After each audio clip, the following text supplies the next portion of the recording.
adalah at-tuhuru syatrul iman. Kesucian itu separuh dari iman. Alhamdulillah. Alhamdulillah itu ungkapan syukur kita kepada Allah, itu bisa tamla'ul mizan. Jadi be'ani bisa memperberat timbangan kebaikan kita di akhirat. Wa subhanallah, kalimah subhanallah, ta'ajub kita atas semua penciptaan Allah itu, ketika kita ucapkan subhanallah, itulah yang sesungguhnya akan tamla'u ma bainas samawati wal ard, akan betul-betul memuat semua, ngebei segala apapun yang ada di langit dan bumi. Wassalatu nur, salat itu ibarat seperti cahaya. Wassadaqatu burhan, dan sedekah itu ibarat seperti pembuktian kita. Burhan itu menjadi pembuktian. Wassabru diya, sabar itu seperti ibaratnya cahaya yang menerangi, penerang kita. Wal Quran hujjah, dan Quran itu menjadi hujjah kita. Kullun nas yaghdu faba'i'un nafsahu, setiap manusia itu ibaratnya di dunia ini seperti orang yang berjalan, berangkat untuk berdagang. Faba'i'un nafsahu, maka dia itu kalau ingin betul-betul di dunia ini jualannya laku, keuntungannya besar, maka jadilah pedagang yang baik. Pedagang di dunia ini kita ya bukan untuk keuntungan duniawi, tapi keuntungan ukhrawi yang paling penting. Maka orang yang betul-betul sukses itu adalah ketika dia memerdekakan famu'tiquha, orang yang dia memerdekakan dirinya untuk menjadi orang yang bebas, membebaskan diri dari api neraka, mendapatkan keuntungan besar. Ini kalau diterjemah secara literal. Kalau penjelasannya begini para hadirin, satu persatu dulu. At-tuhuru syatrul iman. Toharoh itu separuh dari iman. Nah pertanyaannya, kalau separuhnya toharoh terus biar utuh 100%, kan tinggal separuh. Apa separuhnya? Itu jawabannya adalah amal. Jadi pertanyaan lagi, lo iman itu kan luas, kenapa kok separuhnya toharoh, kesucian ini? Sehingga kalau kita betul-betul ingin sempurna, itu harus dibarengi dengan amal, sehingga kombinasi antara amal dan kesucian itu menciptakan keimanan yang utuh. Nah toharoh yang bagaimana? Gini para hadirin rahimakumullah, kita sudah diterangkan berkali-kali bahwa Islam itu kan jelas ada peringkat. Ibarat sekolah, kita itu hidup di dunia seperti orang yang ada peringkat SD, SMP, SMA, perguruan tinggi, bahkan sampai profesor. Kalau profesor itu kan para rasul. Kalau yang sudah doktor itu ibaratnya seperti para nabi. Ya, sudah doktor, profesor itu para nabi dan para rasul. Kalau para wali itu ibaratnya seperti yang sudah S2. Ya. Kalau orang-orang yang dia itu di jalur hakikat itu sudah di atas S2 pasca sarjana. Tapi kalau dia itu bertorikoh itu sudah seperti seorang sarjana. Di bawah itu makomnya syariat, bahkan ada makom duniawi. Maka toharoh ini jangan diartikan secara syar'i saja. Maka itu sebabnya orang sekolah tadi itu ada makomat. Kalau di dalam ilmu tasawuf ada makom syariat, ada torikoh, ada hakikoh. Nah toharoh ini ada makomnya. Makomnya toharoh kalau dalam syariat apa? Ya toharoh minan najasa wa toharoh minal hadas, itu menjadi syarat utama, separuh dari ngamal ibadah kita. Sebab cara logika kan begini, orang bagaimana bisa sah kalau sholat itu tanpa toharoh? Dia sholat masih khusyuk ya opo, tapi nyon sewu gak wudhu karena dia menanggung hadas, apalagi hadasnya besar, ndak mau mandi, sah ndak? Ndak sah. Kalau dia itu masih nanggung najis, ya ndak sah.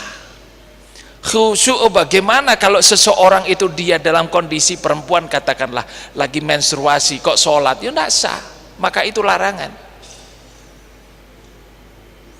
Itulah sebabnya kita bisa mengerti dari sini, sholat itu separuhnya toharoh.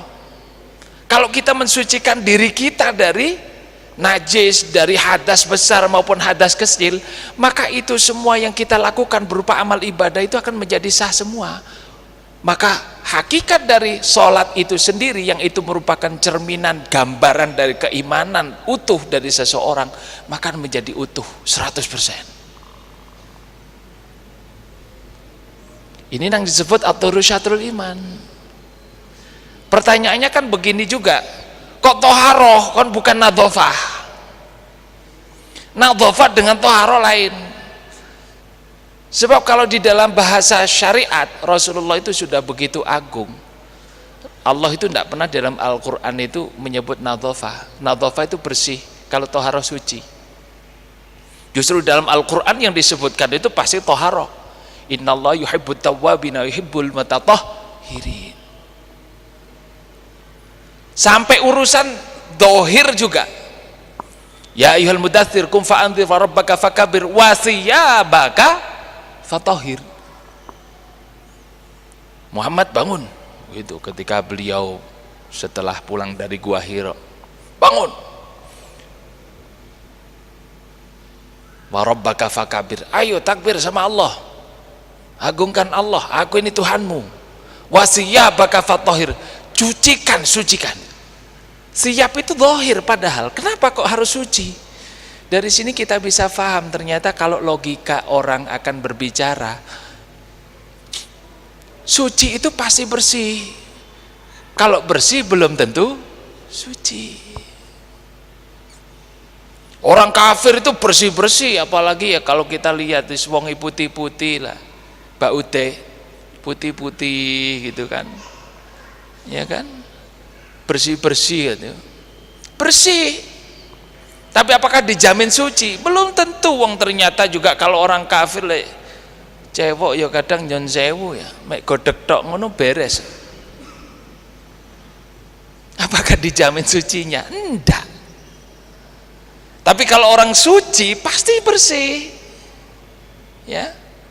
Jadi karena itulah kenapa kita bisa mengerti di balik kesucian itu. Jangan dilihat dohirnya saja, tidak. Karena toharoh itu mempunyai makna yang agung, bukan hanya bersifat fisik, bukan bersifat dohir, tapi juga batiniah. Baju kita ini mungkin kelihatan tidak bersih, tapi kalau suci dijamin tidak ada bakteri, tidak ada virus, tidak ada apapun. Itu cara syariat. Ya, lah padahal yang kita harus tahu ini, nyon sewu ini, makom yang disampaikan oleh para ulama kita yang diintisarikan dari ajaran Rasulullah SAW, makom kita itu bukan sekedar makom zahir. Justru keimanan yang sesungguhnya itu adalah cerminan dari seseorang itu ketika mampu menata batinnya. Maka toharoh ini jangan dianggap bahwa toharoh minan najasa wal hadas saja, tapi juga toharotul qalbi. Kesucian hati ini juga menjadi separuhnya iman. Karena itu kalau orang itu sudah masuk pada dunia thariqah, pada dunia tasawuf, itu slogannya tidak sama dengan orang syariat. Kalau orang syariat kan yang penting sholatnya sah. Sholat sah itu berarti rukunnya harus terpenuhi semua, syarat terpenuhi semua. Dia suci dari najis, suci dari hadas, menutup aurat, sholat pokok jungkar-jungkir jangkep, sholat maghrib telu ngadep kiblat beres. Tapi coba kalau orang ahli tasawuf, makomnya sudah masuk thariqah, slogannya lain. Kalau kita tidak sholat kemudian tidak punya kesucian hati, itu nggak akan jadi maksimal, imannya nggak 100%. Kalau sucinya hati kan berarti ikhlas. Maka itu sebabnya kita bisa mengerti dari sini kenapa orang ahli tasawuf menjelaskan, buat apa kita ngamal kalau tidak ikhlas? Itu makomnya makom thariqah. Kalau sudah makomnya makom orang skala strata 1 lah, S1, harus kesadaran sendiri. Hadirin rahimakumullah, itu sebabnya dari sini kita bisa mengerti kenapa sih ulama kita Ahlus Sunnah wal Jamaah itu kalau membahas tentang fikih, bab tentang syariat, kenapa yang dibahas dulu itu bab toharoh? Kalau bab tentang bab akhlak, pasti yang dibahas dahulu adalah tentang ikhlas. Coba aja dengan lihat, ini saja kitab Riyadhus Shalihin ini. Riyadhus Shalihin ini yang dibahas pertama karena babnya tentang akhlak, ikhlas. Tapi kalau kita ngaji tentang bab fikih, yang dibahas dulu toharoh. Pertanyaannya, lo kan yang utama itu sholat, kenapa kok toharoh dulu? Karena ulama kita itu, para ulama salaf itu betul-betul faham bahwa yang utama itu toharoh. Orang itu kalau sudah tertata toharohnya, sholatnya jadi bener. Jangan niru orang yang non ahlu sunnah, ngaji pertama babi langsung jihad, keliru kabeh. Karena yang dibahas dia akhlak. Mestinya kalau akhlak dilihat dulu bagaimana tata cara menata hati dulu. Kalau hatinya itu bersih, niatnya bersih hanya untuk Allah, apapun jadi baik. Sama juga dengan kalau kita ngaji fikih, sholat apapun yang kita lakukan, ibadah apapun yang kita lakukan, kalau toharohnya bener semua. Nah kalau sudah tidak ditata dulu hatinya, ngaji pertama gak tahu ngaji langsung babe jihad, keliru kabeh. Maka yang terjadi, dia melakukan jihad itu bukan karena kebersihan hati, bukan karena Allah, krono mangkel, krono dendam, karena galau, karena stres.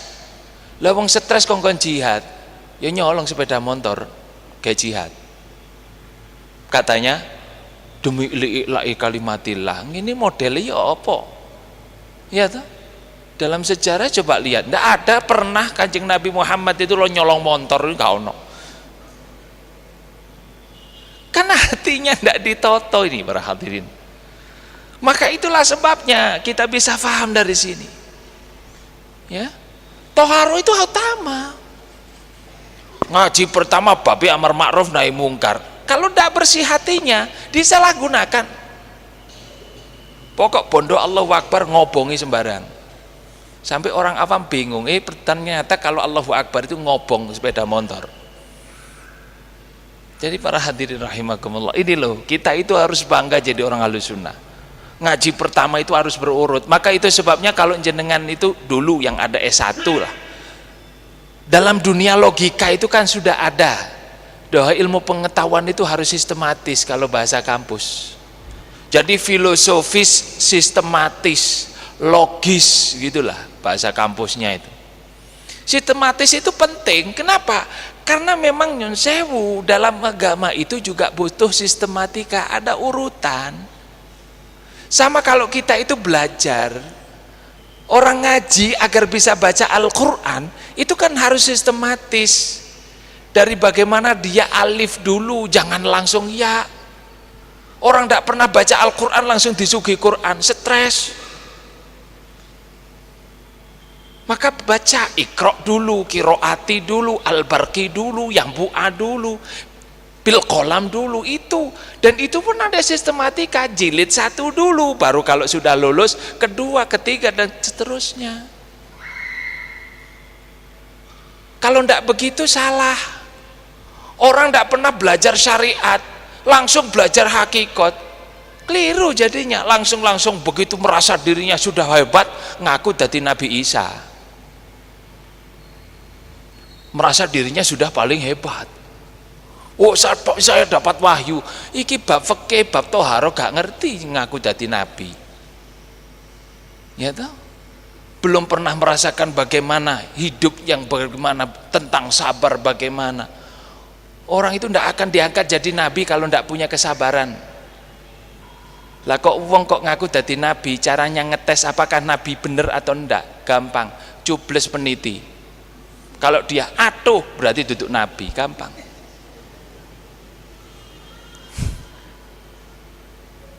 Ada orang kok ngaku jadi wali, gampang, wong sifatnya Al-Quran itu jelas kok. Nabi itu sifatnya harus ulul azm, punya kesabaran tinggi. Nabi Zakaria itu loh, ya Allah, disebutkan itu dicabut ulul azminya, mestinya itu beliau dapat. Gara-garanya gampang karena beliau itu diuber sama orang Bani Israel, mau dibunuh.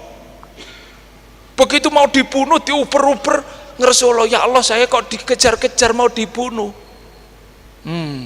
Allah langsung diuber-uber kaumi aja kok nggak sabar. Terus ya apa ya Allah, ya sudah maunya gimana, lari ya Allah, lari kebebeng ada gang buntu, ya Allah ndak ada jalan lagi. Terus maunya gimana, selamatkan saya ya Allah, ya wis mlebu nang pohon, kan gitu.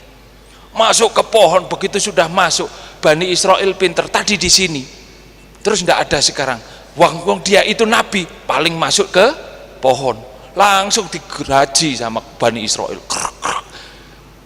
tepak pasirai, atuh ya Allah loroh, langsung dicabut sama Allah ulul azminya. Nabi itu tidak boleh ngersolo. Jadi kalau ada nabi cubles peniti, atuh loro, aduh wis gak bawaan ini ya. Wali juga sama, sifat wali itu ala inna auliya Allahi la khaufun alaihim walahum yazanun. Nggak punya susah, nggak punya takut. Makanya kalau ada orang ngaku jadi wali, ceritanya mben BBM naik lagi yai. Mosok lo kok mosok duduk wali wis mari. Urusan BBM langsung susah. Itu loh Pak. Subhanallah, ini berangkat dari kesucian tadi loh. Kalau orang itu suci, beres semua, amalnya benar semua. Lebih-lebih kalau sudah makamnya thariqah, subhanallah, taharatul qalbi itu menjadi penentu segala hal. Ya, maka sistematis. Orang itu kalau sudah ditata hatinya, beres, ikhlas lillahi ta'ala, dijamin apapun jihad itu loh jadi benar karena niatnya lillahi ta'ala. Maka jangan dianggap Rasulullah SAW itu jihad karena benci kekufuran, tidak. Rasulullah itu berjihad karena kasihan umatnya itu dalam kondisi kafir, maka beliau itu berjihad agar kemudian mendapatkan hidayah Allah, gitu. Kenapa Rasulullah kok amar ma'ruf nahi mungkar? Karena beliau kasihan kalau umatnya itu sampai melakukan maksiat, maka dikasih petunjuk. Yang salah dikasih jalan agar benar, yang sesat diluruskan, yang kafir diislamkan. Ini berkali-kali saya sampaikan. Bukan malah yang salah disalah-salahkan, yang sesat disesat-sesatkan, yang kafir dikafir-kafirkan, bahkan sing nemen maneh wis Islam dikafir-kafirno, wis sholat disyirik-syirikno. Nah ini karena hatinya tidak benar. Hadirin rahimakumullah, inilah kenapa kita bisa mengerti bahwa at-tuhuru syadrul iman. Jadi karena itu ini semua bermula, maka dari itu kita itu harus belajar. Pentingnya belajar di sini. Bagaimana tata cara kita sholat yang baik, toharohnya dijelaskan. Bagaimana tata cara mensucikan najis, air ada macam-macam, ya toh? Ada suci mensucikan, ada suci tidak mensucikan, namanya mustakmal. Ini semua bahasan. Itu sebabnya para ulama salaf itu sudah paling hebat, karena beliau itu berhasil menjelaskan, memahamkan kita tentang hakikat Al-Quran. Ya, bukan kayak model orang-orang sekarang yang sok tahu roh Quran itu benar langsung, gak pernah difahami dengan baik, tidak pakai logika yang baik, tidak pakai sistematika yang baik. Maka itu ibaratnya seperti kalau kita itu, Quran itu ibaratnya seperti buah durian. Durian itu akan nikmat kita rasakan jika kita kupas, dioncei, dipisahkan mana duri, mana isi. Kalau sudah diambil, dipisahkan mana dagingnya, mana isinya. Kalau sudah dimakan, nikmat. Walaupun dia tahu dari awal durian itu nikmat, tapi biar betul-betul merasakan nikmat kan harus dikupas dulu.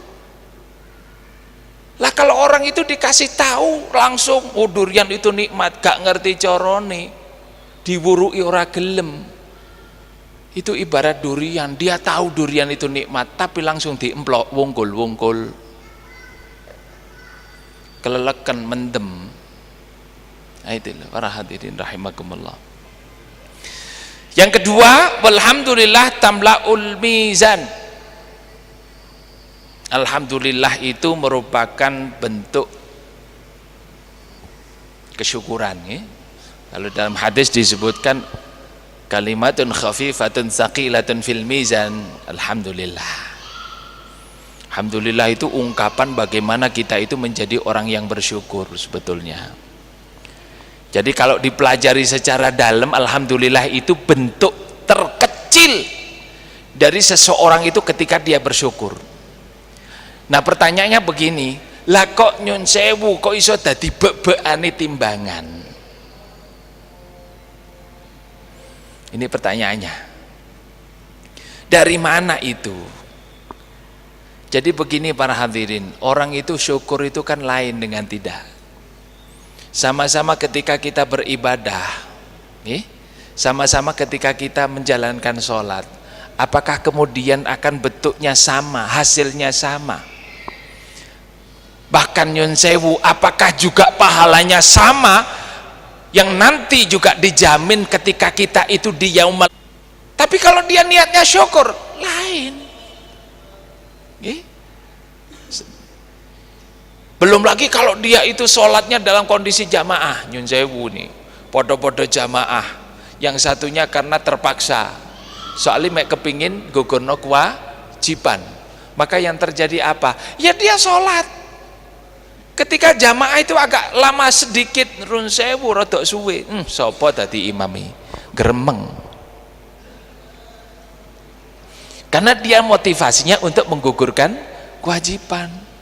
Akhirnya dia sholat jamaah itu karena terpaksa. Sebab terpaksa ya sudah, minimalis.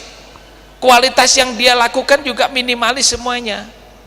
Rodok suwe didik, gremeng. Apalagi kalau imamnya yang dibaca suratnya panjang, ngecing nang imami, gak tak baleni. Lah imam iki aduh salamat, golek sing kancrit ae. Gitu.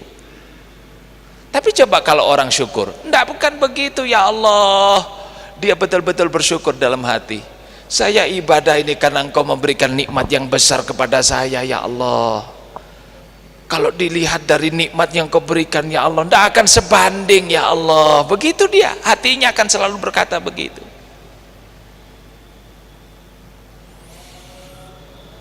Jadi ditelusuri bagaimana nikmat.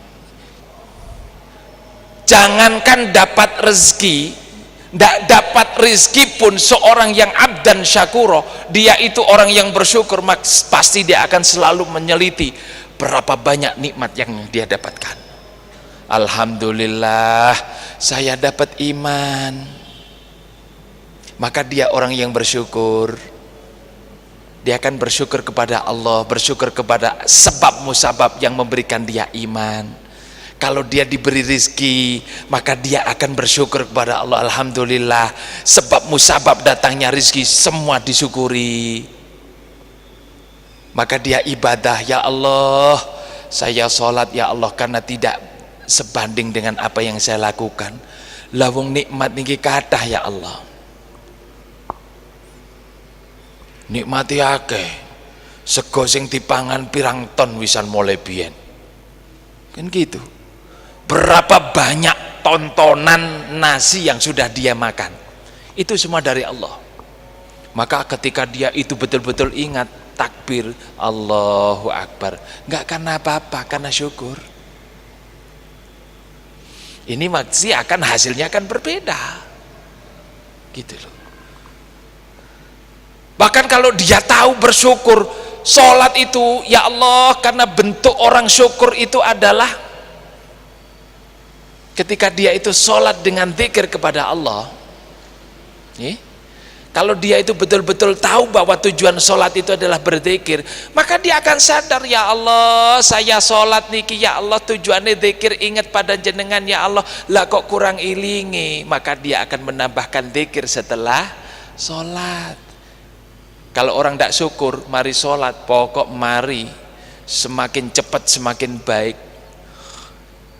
Mari sholat salam budal jerantal, gak ono wiritan, gak ono apa. Tapi kalau orang yang syukur, pasti dia setelah sholat akan menambahkan kekurangan dari apa yang dia lakukan pada sholat. Ketika dia gak ingat, ditambahi dzikir, astaghfirullahaladzim alladzi la ilaha illa huwal hayyul qayyum wa atubu ilaih. Terus itu kalau urusan sholat saja. Dia kurang karena bacaan Al-Qur'annya kurang, mungkin kurang fase, kurang macam-macam, ya, maka yang dia lakukan apa? Menambahkan, baca Quran ditambahi. Makanya nggih nyun sewu para hadirin, gak usah geger kalau ada orang membid'ahkan. Jarine ono wong mari zikir salat itu bid'ah. Lah ini urusannya bukan persoalan apa-apa ini. Ya dianggap saja kita itu membedakan diri antara orang bersyukur dengan tidak, gitu saja. Ya. Coba kita lihat saja secara niat, secara motivasi. Kalau orang itu bersyukur dengan orang tidak syukur itu kan lain. Contoh, umpama jenengan diparingi pilihan, sholat sunnah 8 rakaat dengan 20 rakaat, milih mana? Kalau orang bersyukur milih 20. Gitu. Antara zikir dengan tidak, kalau orang syukur itu apakah milih yang mana kira-kira? Milih yang zikir, semakin panjang semakin baik. Kenapa? Karena motivasinya bersyukur. Mana gak usah gegeri wong sing gak gelem zikir, gak usah. Wong ini urusannya pribadi-pribadi, saya bersyukur, dia ndak mau bersyukur, ya jarno wis, gitu saja. Wong gak muji syukur kadang betahno wong ini tambah nemen maneh. Kalau nggak bisa ngasih manfaat pada orang, jangan kasih mudorot lah. Karena urusannya begini, ini para ulama salaf menjelaskan, ini urusan syukur, bukan sekedar urusan syariat. Coba kita teliti lagi, nyun sewu para hadirin rahimakumullah. Ada satu cerita yang berkali-kali mungkin disampaikan, Habib Husain juga mungkin nyampaikan. Rasulullah Shallallahu Alaihi Wasallam itu loh, subhanallah, kalau sholat itu panjang, lama gitu loh, sampai tahajud itu beliau, walaupun terlepas dari beliau sebagai nabi, karena nabi itu wajib tahajud. Jadi kalau Al-Quran mengatakan wa minal laili fatahajjad bihi nafilatan lak, itu kalau bagi umatnya nafilah, tapi bagi nabi wajib. Maka ketika beliau itu sholat tiap malam, ya, Aisyah itu loh radhiyallahu anha itu menceritakan, karena beliau itu setelah sholat panjang gitu, pasti beliau itu kalau malam bangun, Aisyah itu kan masih kecil, wong didikah Rasulullah masih umur 7 tahun, maka setelah Rasulullah sholat wiritan itu beliau, Aisyah pasti jaluk pangku di sini, tidur, kepalanya ditaruh di pupunya Rasulullah, di pahanya beliau, tiap malam dia mati. Maka Aisyah itu bertanya, ya Rasulullah, lanjenengan ini loh sudah maksum, sudah dijamin surganya, dijamin kalau dosa itu diampuni, sudah dijamin segala apapun dunia akhiratnya. Lah kok sholat itu loh sampai kayak begitu, yang diceritakan beliau itu hatta tawarroma qadamahu, sampai kakinya itu ngapal, kalau kita nyebut bengkak itu ngapal, saking banyaknya duduk dan juga sujud, ya. Jadi yang ngapal ini nyun sewu ya, yang disebutkan hadis Rasulullah SAW yang sahih itu qadamahu, sikile duduk baduke, ya biar tidak salah nanti. Yang ngapal itu kakinya beliau, bukan batuk. Karena itu para hadirin rahimakumullah, itu kemudian jadi pertanyaan. Jawab Rasulullah apa? Ketika beliau itu ditanyai Aisyah begitu, kok sampai dibela nih kaki bengkak padahal surga sudah dijamin maksum jelas, dosa tidak akan ditulis. Lah kok beliau sholat kayak begitu? Jawabannya Rasul, afala akunu abdan syakura. Aisyah, tidak bolehkah saya itu menjadi seorang hamba Allah yang bersyukur? Jadi ternyata sholat beliau diperbanyak kayak begitu, motivasinya karena ingin menjadi hamba yang bersyukur. Maka dari sini kita bisa jadikan ini sebagai dalil. Orang sholat itu macam-macam, itu jangan dibid'ahkan. Sebab sholat yang disebut sholat bid'ah itu kalau tidak sesuai dengan tuntunan Rasulullah. Pokok sholatnya sesuai tuntunan Rasulullah, niatnya itu apapun yang penting adalah untuk Allah, itu maka menjadi sunnah. Tambah banyak tambah baik, sebab itu menjadi bukti orang itu bersyukur gitu loh. Jadi jangan dianggap sholat ini bid'ah, ini tidak ada dalilnya. Ya kalau dasarnya gak ada dalil, nyon sewu, Rasulullah itu tidak akan jadi ahli ibadah itu. Ya toh? Pokok selama sesuai tuntunan, ada rukuknya, ada sujudnya, ada tahiyatnya, menghadap kiblat, pakai menutup aurat, ada wudhunya, terhindar dari hadas najis, sudah beres. Maka jangan dianggap bid'ah. Sholat yang bid'ah itu kalau sholat contoh ngadep 4 penjuru gitu tuh. Kok Islam sejati gitu baru bid'ah. Ada lagi sholat cuma 3 waktu, ini bid'ah. Yang wajib sekarang sudah dimodifikasi 2006 3 waktu tok, yang 2 waktu hilang. Lah ya apa model kayak gini? Entah. Sama juga orang zikir Rasulullah SAW itu panjang. Ya. Kenapa kok disebutkan ada hadis itu yang katanya di sini Rasulullah wiritan, di sana tidak? Maka jangan kemudian dikatakan Rasulullah tidak senang wiritan. Tidak. Rasulullah itu membiarkan sahabat itu wiritan sendiri-sendiri karena beliau itu tidak mau memaksa. Sebab banyak sahabat itu yang panjang, ada yang gak kuat panjang, ya kayak kita itu loh. 1 jam, 1 masjid ini apakah kemudian sama kualitasnya? Tidak. Ada yang diajak sholat itu panjang tidak mau, ada yang maunya cepet, ada yang sholatnya cepet itu panjang itu mau. Zikir cepet ada, yang zikir panjang juga ada, macam-macam. Maka dari itu diambil tengah-tengah tuh. Silakan yang panjang silakan, yang dikit juga silakan, begitu. Karena begitu hebatnya Rasulullah, sifat kasihan beliau, sifat rifqu beliau, kelembutan beliau kepada umat, tidak mau dipukul rata. Sama kayak kiai itu loh, kalau saya itu pengalaman di pondok dulu, itu kalau sama yai itu masih dikasih wiritan beda-beda. Yai kula pinten, awakmu 100, lah kula yai 500. Kenapa? Karena yang tahu kan yainya. Yang kuat 100 mana, yang kuat 500 mana. Sama juga Rasulullah SAW. Maka beliau tidak mau harus wiritan semuanya. Maka beliau bebaskan, ayo, yang penting semuanya harus baca wirid. Maka ada sahabat itu yang panjang banget, tapi ada yang sedikit. Itu maksudnya. Tapi jangan dianggap akhirnya bid'ah, jangan. Zikir bid'ah, baca Quran surat Waqiah.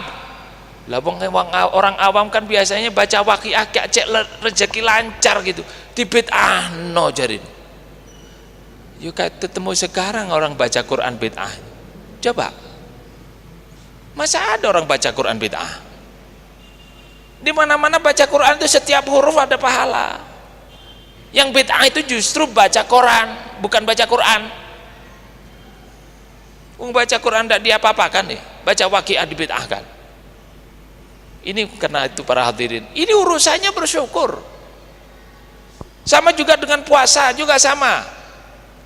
Orang kalau betul-betul dia bersyukur, dia kan tidak akan mencukupkan hanya puasa Ramadan, betul enggak? Maka dia itu kalau orang betul-betul bersyukur, semua yang ada tuntunan dari Rasulullah dilakukan, bahkan bila perlu kalau dia masih kuat ditambahkan dengan yang lain, kan begitu. Yang ada tuntunan dari Rasulullah, Asyura, Tasu'a, bulan Suro. Kalau Dzulhijjah ada Tarwiyah, ada Arafah. Kalau bulan Rejab ada, kemudian tiap bulan ada Yaumul Bid, tengah bulan bisa 13, 14, 15 atau 14, 15, 16 atau 15, 16, 17, pokoknya kena 15, kan begitu. Bila perlu tambah lagi masih kuat, Senin Kemis masih kuat lagi, Nabi Dawud. Ini bukti orang syukur. Lah kok ada orang puasa jarine bid'ah, ya sudahlah, nggak usah dilateni. Yang penting ini urusannya orang bersyukur atau enggak, gitu saja, nggak usah digegeri ya. Jadi kalau ada orang gegeri, sudahlah Pak, beres. Saya hanya ingin menjadi abdan syakuro seperti Rasulullah. Apakah ada bid'ah? Enggak. Puasa yang bid'ah itu ya puasa yang tidak sesuai dengan tuntunan Rasul. Tuntunan Rasul jelas, namanya puasa ya minal fajri ilal ghurub, dari subuh sampai maghrib. Maka jangan dianggap bid'ah selama dia itu puasa dari subuh sampai maghrib. Yang bid'ah itu kalau puasanya dari maghrib sampai subuh itu. Sebab kalau orang puasanya mulai maghrib sampai subuh masih baik ya iso. Ya, itu bid'ah. Hadirin rahimakumullah, ini loh. Sedekah juga sama. Coba sama-sama orang yang kemudian niatnya motivasinya karena memang minimalis tadi, pengen gugurno kewajiban toh, apa yang dia lakukan? Kalau dia itu ndak niatnya syukur. Zakat fitrah 2,5 kilo kok lebih saon, tego dicabuk maneh. Kelebihan 1 on itu diambil. Kenapa? Karena dia motivasinya karena gugurno kewajiban. Lah wong cukup 2,5 kilo dijogo pas. Medit kok dipelihara. Coba kalau orang bersyukur, kan tidak begitu. Jangankan 2,5 kilo, 10 kilo pun kalau dia mampu memang dikeluarkan. Jadi kalau dia punya orang tua 2, punya istri 1, ya toh, punya anak 1, langsung 50 kilo, bila perlu 1 kintal, begitu. Karena tuntunannya itu kan minimal, bukan maksimalnya. Bahkan bila perlu, kalau zakat fitrah sudah, zakat mal, walaupun tuntunannya kalau menurut ulama itu nisabnya sesuai dengan emas 2,5% katakanlah, ya dia tidak akan sampai 2,5% begitu. Kalau kurang ya ditambah dikit, kalau lebih dikurangi, tidak. Bahkan bila perlu ditambah. Yang dia keluarkan bukan 2,5% tapi sampai 5%, sampai 10%, begitu mestinya. Bahkan bila perlu ditambah sedekah di luar zakat. Apapun yang dia punya duit sedekahkan duit, punya makanan disedekahkan makanan, punya pakaian disedekahkan pakaian, punya tenaga disedekahkan tenaga, punya pikiran disedekahkan pikiran. Itu namanya sedekah. Orang yang bersyukur makin banyak sedekah. Maka kalau ada orang membid'ahno selamatan jarine bid'ah, wis gak usah dikekeri ya. Kalau dia katakan ndak ada tuntunannya, ada tumpeng, ya mesti wae wong Rasulullah memang gak pernah tumpengan gitu. Coba lihat itu, Rasulullah tidak pernah. Maka kalau ulama kita, para wali songo itu mengajarkan kepada kita bahasanya lah ya, ada budaya, karena memang budaya itu diperlukan para hadirin. Sebagaimana Rasulullah juga butuh budaya. Budayanya Rasulullah apa ya? Budayanya Arab. Maka beliau itu kalau ada tradisi Arab, walaupun itu zaman jahiliyah, tapi kalau gak benar diluruskan, tapi kalau benar dilestarikan. Maka itu sebabnya pernah saya sampaikan contoh gampang, akikoh. Akikoh itu sudah ada sebelumnya, cuma ada cara yang salah, diluruskan sama Rasulullah gitu loh. Tapi karena baik dilestarikan gitu. Maka itu sebabnya kalau para cucu Rasulullah SAW, wali songo itu menyebarkan Islam, itu juga sama. Orang Jawa itu sudah biasa pakai selamatan, cuma dulu niatnya jelek, sama dengan orang jahiliyah. Kalau kurban itu dipersembahkan untuk Lata, Uzza, Manata, begitu. Maka diluruskan oleh Rasulullah, kurban baik, tapi jangan persembahkan untuk berhala, persembahkan untuk Allah Subhanahu wa taala. Gak usah kemudian disembelih, kemudian darahnya diambil, dipersembahkan kepada Lata, Uzza, gak usah, iku najis, buangen. Lah terus ini daging untuk siapa? Kasih orang fuqara masakin yang butuh, kan begitu. Sama juga orang Jawa senang selamatan. Kalau dulu sajen disuguhkan kepada siapa? Nang Gondoruwo, nang gitu, nang, ya toh, dan lain sebagainya, Dek, ringin dan lain sebagainya. Itu diuluruskan Wali Songo. Ini baik, tapi tolong disedekahkan saja. Yang butuh bukan mbah-mbahmu mulih itu, mbah-mbahi ora mulih, tapi mbah-mbahnya itu butuh pahala, butuh didoakan. Maka jangan dikasih kopi, kopinya dikasih fuqara masakin saja. Mbah wis ora mulih, biar dapat pahala, kasih orang fakir, pahalanya dikasihkan sama mereka, sama Allah gitu loh, gitu ya toh. Sampai kalau ada tradisi, kalau kita itu Nyon Sewu, kalau mau Ramadan itu habis itu kan pakai oncor itu kan, itu juga filosofinya sama orang para wali songo itu, karena Ramadan itu lughatan memang bermakna apa? Membakar. Jadi membakar apa? Membakar dosa. Tapi orang Jawa tidak bisa begitu, maka diistilahkan manggane ngobong, ngobong dosa, cuma diibaratkan seperti itu biar orang faham, sebab yang dihadapi orang awam. Sama juga dengan ketika ada pendosa, orang meninggal diangkat, opo kok dipayungi, itu karena memang itu sebuah simbol. Wali Songo menyimpulkan dia sekarang butuh payung, payung yang ada kalimah la ilaha illallah untuk sanggup bekal ke akhirat. Begitu, hanya simbol. Kudu kok kemudian wedi kudanan, ora. Itu hanya simbol saja para hadirin rahimakumullah. Karena itu orang kalau banyak selamatan itu jangan dibid'ahkan, itu karena dia niatnya syakuro tadi, bersyukur. Maka kalau ada orang seperti itu enggak usahlah diladeni. Walhasil para hadirin rahimakumullah, ini menjadi tuntunan kenapa kita itu betul-betul akan bisa faham. Alhamdulillah tamlaul mizan. Sebab ibadahnya orang yang karena motivasi gugurno kewajiban dengan orang yang ibadahnya motivasi betul-betul bersyukur, apakah timbangannya sama pahalanya?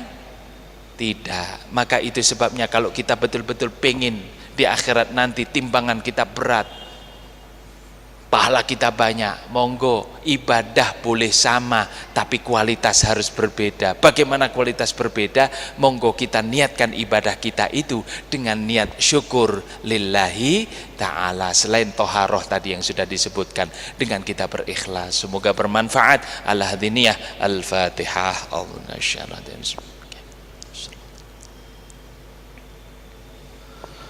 Wa akhiran, assalamualaikum warahmatullahi wabarakatuh.